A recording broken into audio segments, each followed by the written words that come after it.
బుల్లితెర ప్రేక్షకులకు ఎంతో పరిచయమైన జంట ఇంద్రనీల్ మేఘన ఇటీవల తమ కొత్త ఇంట్లో గృహప్రవేశం చేసి మరో మధురమైన క్షణాన్ని జీవితంలో చేర్చుకున్నారు. స్క్రీన్పై పాత్రలతో మాత్రమే కాదు, నిజ జీవితంలో కూడా సింపుల్గా పాజిటివ్గా ఉండే ఈ జంట ఈ వేడుకను ఎంతో ఆత్మీయంగా నిర్వహించారు. ఎలాంటి హంగులు, ఆర్భాటాలు లేకుండా సంప్రదాయ దుస్తుల్లో పూజల్లో పాల్గొన్న ఇంద్రనీల్, మేఘన ఇద్దరూ ప్రశాంతమైన చిరునవ్వులతో కనిపించారు.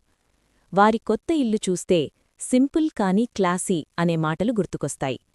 ఇంటి ప్రతి మూలలో వారి కష్టానికి, వారి ప్రయాణానికి నిదర్శనంగా పాజిటివ్ ఎనర్జీ కనిపిస్తుంది. కుటుంబ సభ్యులు మరియు కొద్దిమంది సన్నిహితుల మధ్య జరిగిన ఈ గృహప్రవేశంలో సెలబ్రిటీ హడావుడి కన్నా ఫ్యామిలీ ఫీలింగ్కే ఎక్కువ ప్రాధాన్యం ఇచ్చారు. గృహప్రవేశం ఫోటోలు సోషల్ మీడియాలో షేర్ చేసిన వెంటనే అభిమానుల నుంచి శుభాకాంక్షలు వెల్లువెత్తాయి. మీ ఇంట్లో ఎప్పుడూ ఆనందం నిండుగా ఉండాలి, ఇల్లు కాదు, ఇదొక ఆశీర్వాదం అంటూ కామెంట్లు వరదలా వచ్చాయి. బుల్లితెరపై మనల్ని అలరించిన ఈ జంట నిజ జీవితంలో కూడా తమ సింప్లిసిటీతో మరోసారి అందరి మనసులు గెలుచుకుంది. ఇంద్రనీల్, మేఘనల కొత్త ఇంటికి మనము హృదయపూర్వక శుభాకాంక్షలు తెలియజేద్దాం.